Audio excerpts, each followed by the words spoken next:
So when you are in Sangao, this is the biggest river in Asia. So if you're in, again, if you go to Indonesia, you have to go to this river. You can't miss it. It's run straight through Sangao. It's beautiful. When you're there at night as well, in the morning, it's beautiful. I'm here taking some shots of the river. The river I told you about earlier. I'm thinking about telling a story. I want to tell a story.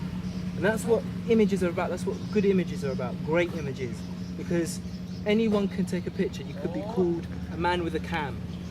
And if you really want to take photography seriously, if you want to be taken seriously as a photographer, amateur photographer, beginner photographer, you know, wherever you are, whether it's landscape, whether it's street, whether it's, you know, even abstract photography, it's all about telling the story that you see, that is playing out to you, or the story that you want to play out to other people, to manipulate their emotions or capture the real thing realistically or unrealistically, depending on how you shoot or what you want to shoot.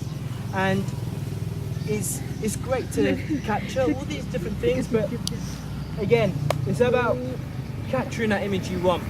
And at the moment, is what I'm going to do is I'm going to use some Lee filters. I'm going to use a 10 stop. The reason why I want to use a 10 stop is because I want the water to be really, really smooth. I want people to move, who are moving, to be out of the image. See, if you've got an issue with, oh, there's loads of people walking around, walking past, using a 10 stop, a 6 stop, any kind of filter that will actually mean you using longer exposures is going to help you. It's going to benefit you. It's going to get that image right. It's going to get that image correct. And it's here on the Tamron 15 to 30, 2.8, and I've been using it over time. It's fantastic lens. And sometimes you can maybe see a little bit of vignetting, but that can easily be corrected once you go to about 18 millimeters. 15, you just slightly see it. So how am I going to do this? What I'm going to do with these Lee filters? Well, what I'm going to do is, first of all, I'm going to go to aperture's priority. So what's going to do is I'm going to set up the aperture for me. It's going to set up the focus for me, you know, about the distance, the focal depth. And then what's going to happen is it's going to tell me, oh, you should be taking it with this aperture speed, or, you know, this long exposure. But then what I'm going to do is, if I put my Lee filter in, which I'm going to do now, is it's going to then go and actually make it darker. That's why you have to focus a lot better and actually focus before you put the filter on. Don't ask me why I'm changing character. I don't know. I don't understand. I'm being myself, I guess. But yeah, so just kind of get it right. Get things that are in the water out of the image. So I'm making sure this is my polarizer, that I got my 10 stop. This is my 6 stop here, but we don't want to use the 6 stop. We want to use the 10 stop. And with the 10 stop, it's longer. It's a big stopper, not the super stopper, but a big stopper. So again, what I have to do here is go into live view. Live view is much better. I prefer live view. Is then focus. It's telling me now the aperture that I've put it on is 16, but then it's telling me the exposure is about 50, so 1/50th of a second. So if you look here, always make sure that your filters are clean, just so they don't get any dust on them, or they don't get any fingerprints in your photos, because that's not what you want. Oh my gosh, he's using his t-shirt to wipe it. I can't believe it. I'm gonna have a heart attack. Oh no, I'm gonna have a heart attack. I don't care. But so I put it here, and now I'm going to slide it down. So if I remember, it said 1/60th.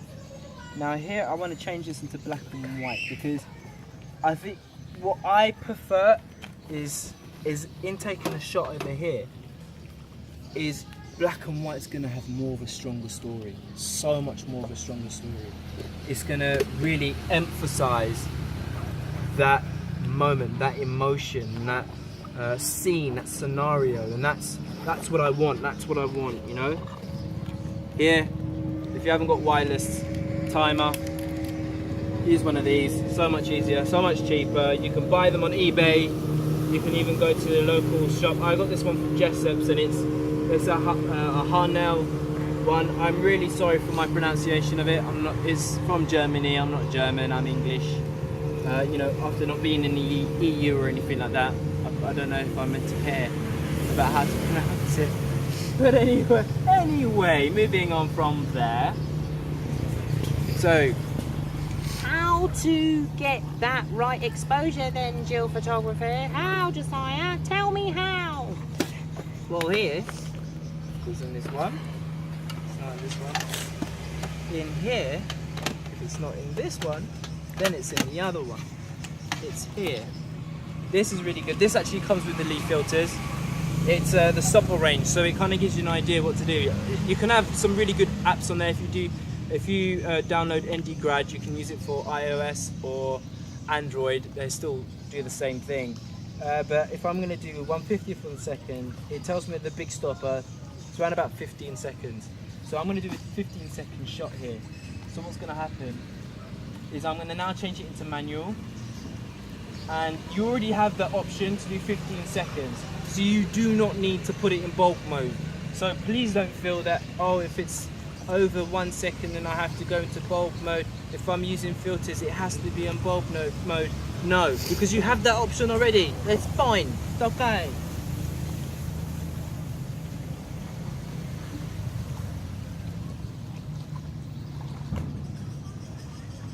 So what I'm going to do, boom, take the shot, release it, because I don't need to hold it. It's not bulk mode.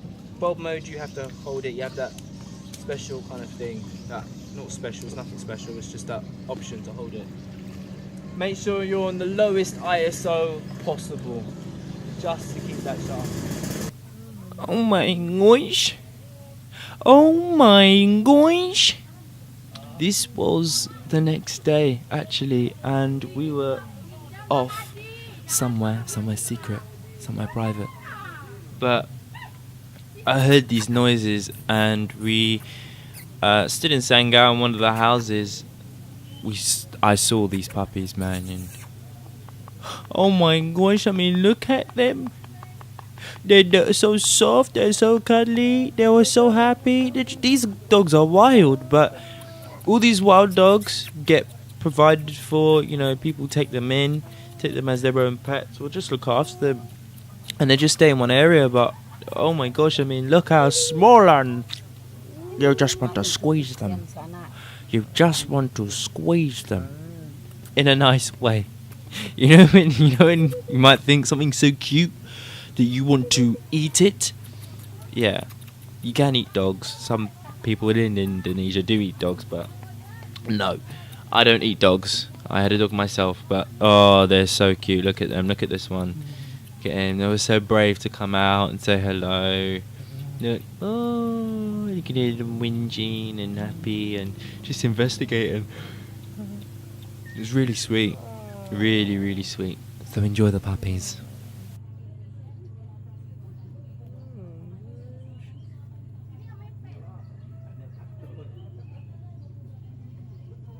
Turns out we're going to coming back to this place, but we will be going for the day to this place that has no electricity, so we'll be looking for some Milky Way shots, some really good shots here. I brought my torch with me, so I've kind of set myself up to do, you can hear the speda motor.